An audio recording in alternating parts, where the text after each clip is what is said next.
welcome to another episode of Houston Art Tribe. I am Kay Sarver, and I am sitting here with Michelle O'Michael in her grand studio, warehouse style. Yes.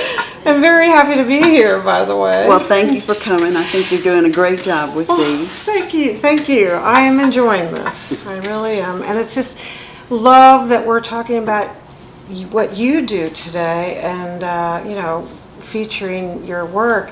But first I want to ask you how long you've been in this space. More or less. 2001 to 2003. Okay. I'm in the time warp now where It's the numbers don't count. Just a long time. a long time. It's amazing to me how much the terrain is changing around you now. Because it used to be with that beautiful field and you could see the city. It really was, because when I was be at my work tables, I just look out the bay door and there was this field. It was like I lived in the country. And then if I got lonely, I stepped outside the bay door and there was this incredible view of downtown. Yeah. Which you saw has disappeared with an apartment complex. So I miss my view, I do. Oh, I bet you do. But it's still a good place. It's still a nice place to be. Yeah. And I have a bridge crane. Well, say it again now. What is it called? A bridge crane. A bridge crane. So if you see those, you can see above me too, that I-beam with something way up tall. Yes. Those are the rails that there's a beam that goes horizontal between them with the pulley that's hydraulic. Okay. So I can move, like a ton or two with just a push a button and walk 100 feet and not break a sweat. And then there are tricks you learn, like if you want to move something heavier, you put one end on a cart and strap it in, and then the pulley, the crane's not lifting the whole thing at once, and you can still move it that way. You just amaze me. I mean, it's heavy work. I realize. But I'm not lifting all of it. You're not lifting, thank goodness, a ton. That's a lot of weight. But no, just some of the work you do, and I know I've been here a few times when you're working, trying to kind of help you.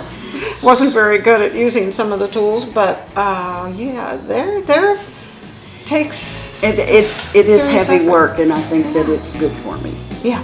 I think it's good for me. I think that the physical part of it is part of what keeps me healthy and keeps me moving. Yeah. And then I love the steel. I just love it. I know, and that's the other thing I was going to ask you is what sparked that originally, or do you have some sort of line of history?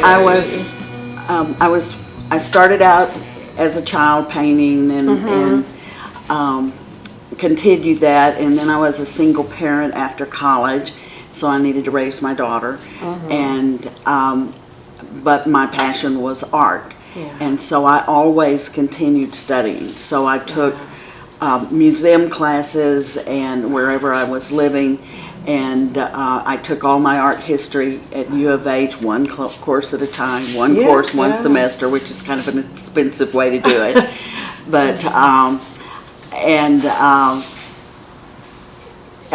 so around in the late 80s, I was working in paper under Jesse Lott, who's my teacher. Oh yeah. And we were working on the paper process, and 5 of us were written up in Museum and Arts magazine, which I learned last night. Donna Tennant edited it at a point. And the article was more favorable on the men than it was on the women, and so I took that as a challenge. Yes. And so I decided to explore other media. And growing up in West Texas, I knew a lot about welding, and just living here, there's a lot of fabrication with the oil fields here. Oh, true. So I took a welding class at Houston Community College and learned to weld, and I just loved it. And a couple of weeks into the course, I came home. I didn't know what I was doing. We'd been cutting, and I didn't know you weren't supposed to stick your face down in the smoke. So I had soot all over my face, even though I've washed it a couple of times. Oh, wow. I had caught my shirt on fire, so Oh, there's a big wow. hole in my shirt burned out, and I had Oh, on those gosh. steel-toed boots. Yeah. I came home and sat on the sofa and, Steve, will you untie my boots? I'm so tired. Steel is so heavy, I don't know that I can do this because I'm never going to be as strong as the men. And he said, look at you, Michelle. He said, you're filthy. You're too exhausted to take your boots off. I was sure they weighed about 55 pounds apiece at that point, those steel-toed boots. And he said, and you've set yourself on fire. He said, Oh, no. and you have a smile on your face. Oh, great. So you come home from the office, you throw your briefcase, in about 5 minutes you're yelling about something. Oh, He my said you're gosh. filthy, exhausted, and you have a smile on your face. I have a good husband. Oh, you do. I Yes, did. you do. And so I continued, and he said, you'll get stronger, and I did. Yeah, well, you sure did. Yeah, you'll get stronger. Because even the small pieces, they only weigh 15 or 20 pounds, but when you're making them, you're lifting, you're turning, you're moving. So you may lift that 500 pounds times before it's finished. you Yeah. know. So it's a workout without Totally. being in a gym, which I like. Yeah. And Best and, kind. and usually there are not people around to see you sweat. I know, I just had a taste of it and I was amazed because I thought, she's got to have the strongest arms. Just helping you that little bit and lifting, and even some of the tools that I was like, well, I think of myself as, I like to do a little construction, and this was a different kind of challenge for me, yeah. So You just adapt, you train, you adapt, you get stronger. Any workout is like that. Yeah. And it's a skill, it's a learned skill. You learn to use the tools and respect them. And I had some really good mentors in my welding class at Houston Community College. I used my feminine wiles. Second class, most of the men that were there in the class already had jobs, were welders. Oh, okay. They were just Yeah. getting a different accreditation so they could make more money. So second class, I brought a couple of dozen cookies. You don't even have to flutter your eyelashes. They're not looking at your face. And so those guys were all in my booth, and they all taught me to weld, and some of them were mentors for like 20 years or so. Yeah. So my craftsmanship is really good because I learned from professionals in their field. And it was an interesting experience. Well, what really blows me away are these large commission pieces you do. I'm just in amazement, honestly. I mean, there's so much calculating involved, I think, just beside making the piece. Well, when I do the initial design work, I start with, I've met with the client, they've selected me, and I start with the parameters of the site. So these are usually going to be permanent pieces. Yes. The really big ones. Yes. So I start with the parameters of the site. Trust, my 4-story one. Yes. Is in a roundabout in Preston Plaza in Dallas. It's a shopping center, and there's a roundabout. Yeah. And the diameter of the roundabout is only 10 feet, which is a very small footprint for a 4-story sculpture. Wow. And 4 stories. 4 stories. And then there are cars going all around. Oh my gosh. So, and then outside the road are full-size oak trees. So those were the parameters. So they initially asked for a 25-foot sculpture, and I went and visited the site and said, "You're not going to see it." Yeah. They wanted to see it over the trees, and I see. "Those trees are mature trees. You're not going to see it." Yeah. So I went higher, Okay. and then the challenge was to fit that footprint with that tall a piece. So you either broaden your footprint or you go down. Yeah. So the pier, and in Dallas, you've got to go down to bedrock. Okay. And luckily, this area has a fairly shallow bedrock. Oh So, my goodness. but when I design the piece, so I know that I've got a limited. I'm basically working in a cube, a rectangle, and so I know what those dimensions are. Okay. And so on this one, the trees are right there. You see them right outside the area. Yeah. So I had to stay tight at the bottom, but these arcs go out 25 feet. Wow. So when I start the design work, I know those parameters, and I just kind of keep that in the back of my head and design something. And then when they've approved that design, then we start the numbers. So it really takes math skills on top of just... Oh yes, if I was going back and in my 20s and getting another degree or degrees, it would be architecture and engineering. Yeah. To be an artist would be architecture and engineering. Yeah. Because the creativity's inside you if you're an artist. I mean, Yeah, it's just there. Definitely. And so those would be skills that I would use. Luckily, my husband, dear Steve, has an engineering background. So I can throw him questions, while I'm working, and sometimes he does things, what's this, the cosine of blah, blah, and he goes, and has the answer, no calculators involved, it's wonderful. Oh my gosh. So I'm a little bit spoiled. Yeah. And then he's now runs the studio, and so I have 8 monumentals in North Texas at this point. Wow. So, but I think the challenge is part of the fun part about it. Yeah, you have to love that. You'd have to. Once we've been doing it, as long as you and I have been doing it, a few years. Yeah. We'll be over 39 soon. Dinosaurs walk the planet. No.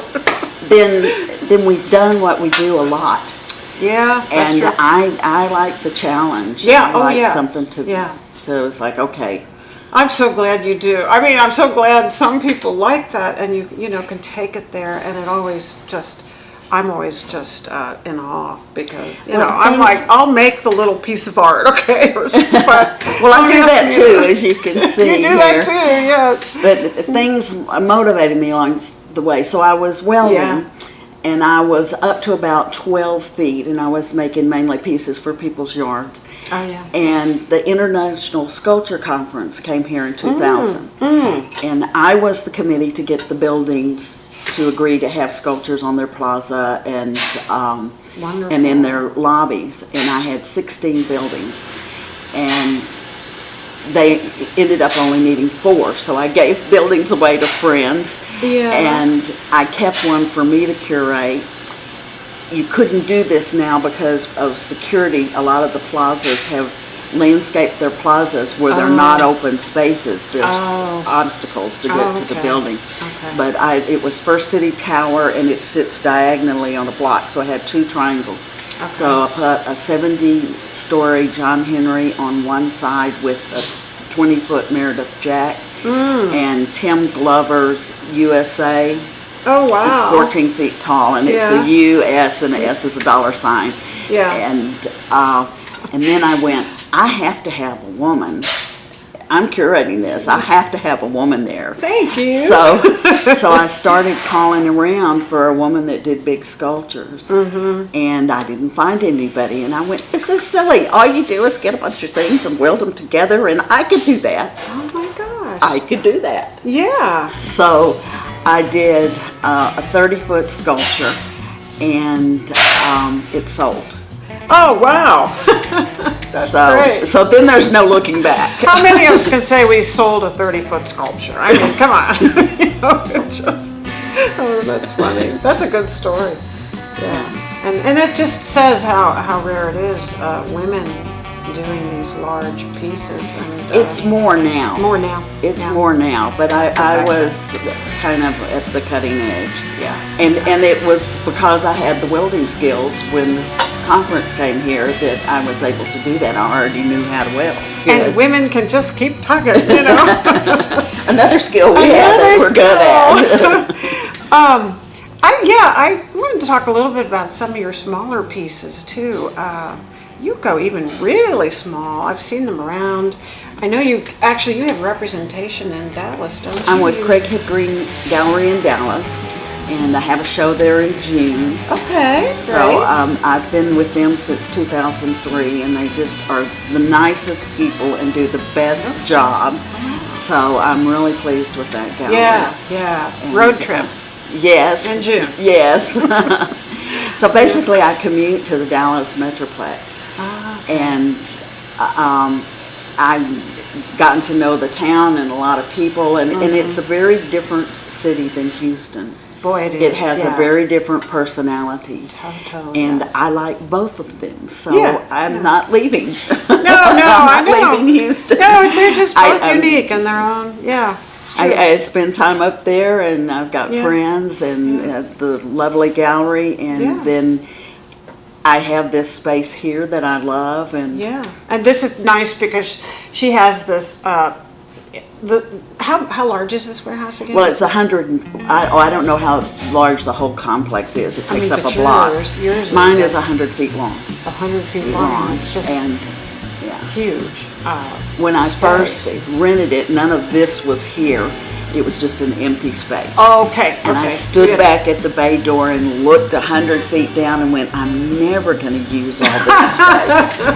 Never. I'm going to have to sublet. This is just now I'm going, if my neighbor ever leaves, you'll move into I can the knock next down space? the wall. That's And funny. he has 2 bridge cranes over I there. can see 'em I'd from have there. 3 bridge cranes. When you have to work big, that's what you think about. But And I love that have filled up the space. You have. I've got I've got the roller, which is an industrial tool, and that is the roller that I've used all my career. I've been paying by the hour for 20 years to use that. And you I finally would got load up my steel, the flat pieces, the pikes, whatever, and take it over, and I'd have however many hours, and they charge by the hour, so I always had extra. Okay. So if I finished early, then I'd just roll stuff. Yeah. And then I had to bring it back. Well, now it's not flat, so it doesn't load so well. So it was always a lot of work to roll. I bet. And just getting it back and forth. And they replaced their roller, and I have the roller. Oh, you do? I own it now. I bet that felt good. Yes, and Remarkable Steve, again, they got rid of it because they were having problems making it work. Okay. And so Steve has rebuilt it. Okay. Took it apart, rebuilt it. We've got a leak. We don't worry about it. It's working.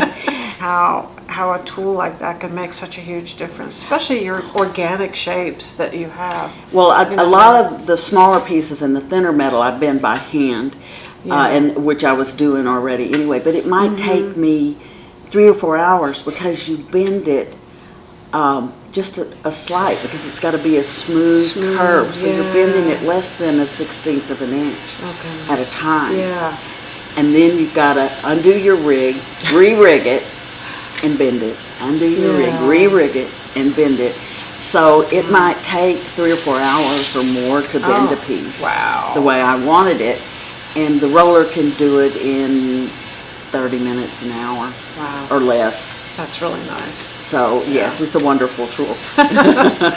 Well, yeah, and you've got some that are on the wall, and of course Pedestal, smaller pieces, and all different sizes, really. So it's wonderful. It's not like anyone could come here. And you have this open during art crawls, or I used to. I haven't in 4 years because we artists who are here have gotten bigger. Our businesses have gotten bigger. Okay. So people have taken bigger spaces, and I started out in a smaller space. Okay. And so people have taken bigger spaces, and there are fewer artists, and so really I was the only one that showed the last year I showed. Okay. And so I just, if people want to come, it's by appointment. Yeah, that's a good. Because I travel so much. I'm in Dallas so much, and You're already busy doing. so if somebody wants to come, then you just have to make an appointment. I do it that way. Sometimes there's that's good. studio tours or other art events that happen here, but not part of the art crawl. Yeah. And which allowed me to actually go look at other people's work for a change versus wow. manning my studio. I know, that's kind of nice to have that freedom to do that. I mean, we are artists because we love art, not just our art, but we love art. Yeah. So freestanding and pedestal pieces, they feed each other. Yeah. This one came off of a sculpture that I did that's now in Dallas too. That's 10 foot.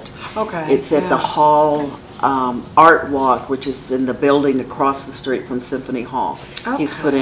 Craig Hall has put in a really nice art walk of a lot of artists, and it's a lot of fun. Yeah. So that one's not a really big one. Yeah. But that's the one that the bank that commissioned this liked, that they picked me off of for that. So I tried to stay, I had my parameters of the space when I was designing this, and I knew what they liked. So I tried to stay similar to that. Yeah. You know, when I think about it, almost every artist I've talked to likes a challenge. I mean, and it's part of that process of creating something. It's kind of fun to figure it out, or whatever that means to each person, whatever it is they're doing. So on a different kind of scale, you were. Well, I'm also the queen of to-do spreadsheets. Oh yeah. So I have my daily list, and it's quite gratifying to check off some things, and then to have a big thing checked off is that's a big deal.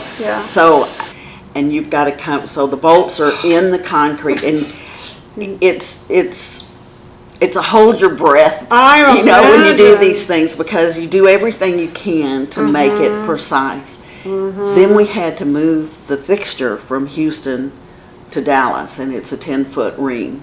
Good heavens. And so you do all this packing and everything to make sure that that all thread, the bolts, don't move. You don't want them to move a fraction of an inch. Oh my gosh. And so you do all these things, and then you turn it over to the people who are going to pour the concrete. And that takes some very special. And that's an element of trust. Oh my gosh. They're going to keep it as carefully as I kept it. Yeah. But these are professionals, so they know what they're doing. They know what they're doing. Then. You had a video of this too, and it was interesting to watch. If you put in my name on YouTube, there's a 1-minute time lapse. It's great. Of the installation. Yeah. What you don't see is the 70-ton crane, because it's outside of the trees. Okay. And so you see the arm lifting things up, but you don't see the big crane that was sitting there. And I had a 40-foot forklift and a 40-foot man lift, which you see those. So you bring it in, the 18-wheeler pulls up, the crane lifts up the element, the truck drives off. This is very, very carefully orchestrated ahead of time. So there are many, many meetings, meetings with the architects, meetings with the general contractors, meetings with the concrete people, meetings with the installation people, meetings with the truck drivers, and it's just fun. That's amazing. I mean, how long would you say the whole, do you have an idea of how long the whole process, that sculpture took a year. I was just going to say, this must be a year's work, at least. So I didn't do much of anything, so my inventories hadn't really recovered to date. It's still a little down. We were supposed to even do this talk last year, but you had things going, girl. Now I'm hustling for the Craighead show, and so I have to have that work finished by April. So I've got a lot of work to do. You won't see me much. No. And sometimes I spend the night in my office, get a nice sofa in there. I'm very comfortable on it. That's dedicated. That's wonderful. It's exciting. It's exciting to see, and it's always an inspiration. So. Well, thank you. Yeah. It's exciting to me. It's just fun, and I do get excited over the work. I like doing it. I'm lucky if I can make a grocery list, for heaven's sake. So if you need a spreadsheet for that, I can do a spreadsheet for you. I look at those things and I'm thinking, yeah, it's pretty. But Yeah. There's way more that goes into any of them. The end result is supposed to be you look at it and you don't see all the work that goes into it. Oh gosh, yeah, you So, can imagine. I don't want you to see all the work. I just want it to be something of beauty. Absolutely. I want it to bring people pleasure. I want it Yeah. to make them happy. I want people to feel good. There's enough other things going on in the world, So true. and I feel like I really actually have a duty to help counter that with beauty. My work is about the form and the simplicity of line. So I'm doing basically a calligraphy in 3 dimensionals. I'm looking around my showroom here while we're talking. Yeah. So where you see the thick and thin of line in calligraphy in 3 dimensions, that's a change of plane. So I'm working in this plane, and now I need thin, I'm going to go somewhere else. Okay, yeah. It has to go in another direction. And so the turns allow me to do that. You can do it with angles too, but I like the fluidity of the turn. They're very fluid. And I like an element of spontaneity and unexpected. So frequently you would expect a piece to be vertical, and it's not. It's not perfectly vertical. It may look like it may fall over any minute. So I'll design those in there. I like that because it's like movement. You're actually seeing movement. It's implied in your movement pieces. out of a stationary object. Yeah, no, that's wonderful. And I also get, that real organic sort of feel of other life on the planet, plants, and I don't know, it's just reminiscent of some things that are also beautiful.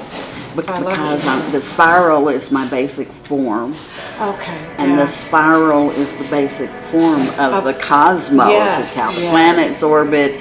It's how water goes down a drain. It's how winds move in a hurricane and how they move otherwise as well.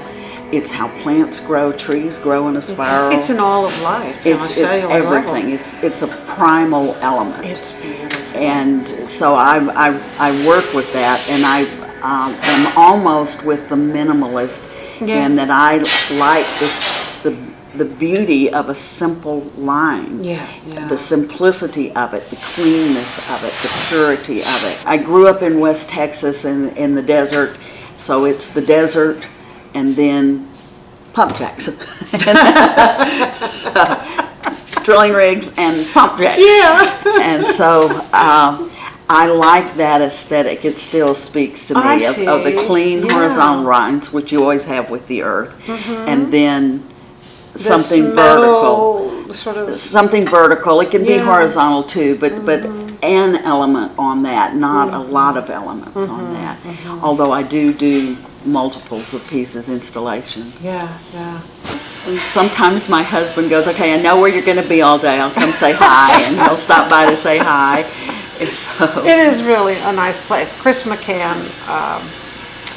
Path of Tea on Alabama. I'm just going to plug it because I loved it. And I haven't had as much time to get in there as I used to. That's another community. There are a lot of artists that go there, but it's a more expansive community. It is. I've just met some wonderful people that have become best friends. No, it's true. It's wonderful. And then we have, most of the time we're alone. That's, almost everybody, I think. Most artists. Most artists. So it's hard to pull us together as a collective because we're all out there working alone. It's true. And I think that's to a certain extent by design. I think that we enjoy that. Well, I think this is part of the reason I'm doing this too, is to, this is called the Art Tribe. Houston has it's like a big city with a small town kind of feel with the art community. And somebody always knows somebody. If you don't know them yourself. And I went to a department store the other day to a makeup counter, and a lady came in for lip balm and was talking to the clerk, and she walked away, and the lady said, "What do you do?" And so I explained to her what I did, which is a process. I'm an artist. I can't just put on lipstick. sometimes I explain to her what I do, and somehow it came up that I was an artist, and then my name came up, and she said, I have one of your pieces. Oh, there you go. This is a small town of millions of people. Yeah, I know. Go So I figure. met a collector that I had not met before. Isn't that great? That's a fun She had bought time. something at an art grow. Nice. My experience in the desert really does still feed my art. Yeah. Daddy had 23 sections, 23 square miles. It's the desert. It's not like Wow. you could put Manhattan on my daddy's land, but it wasn't Manhattan. It was the desert. Yeah. So Gosh. I spent a lot of time alone. Cacti, rattlesnakes, jackrabbits, coyotes, Yeah. excuse me, crickets. A lot of times. So most Yeah. of my youth was I was alone, Yeah. which still feeds the aloneness and Yeah. division still feeds my art. I imagine. Yeah, that's a good. I'm very comfortable with me alone. Yeah. You have to be I think as an artist, you have to be comfortable to be alone. But yeah, you had a good start with that for sure. And But, I do you know, speak. reading helps. I do speak Texan, not You English. do speak Texan. I love that. Love that accent. Well, I want to thank you so much for allowing me to come here. Well, and Thank you for coming. This is great. yeah, I mean, this is so important. I want to tell the viewers, of course, to please do like, share, and subscribe. It really matters because, the more viewing we get, and this is the idea. We want this. I've watched all of them, and Have you? you're really good. Thank you. Really good. When I Oh my finish gosh. watching them, I don't feel like I've watched a newscaster interview someone. I feel like I've had a visit with someone in their living room. Oh, that's good. And That's I now have more friends, except one of them doesn't know that I know them now. Isn't that fun too? You Yeah, get it's a to little really- vicarious friendship. I think that's one of the most exciting things to me is somebody will say, I didn't know about that artist. Oh my goodness. And I'm like, yeah. You don't isn't that know cool? people's background Yeah, you don't know. No, that's as true. much That's true. that you learn on these. So true. We all have a story. It's great. Well, thank you so much. I guess we'll just say bye now. Bye. Thank you.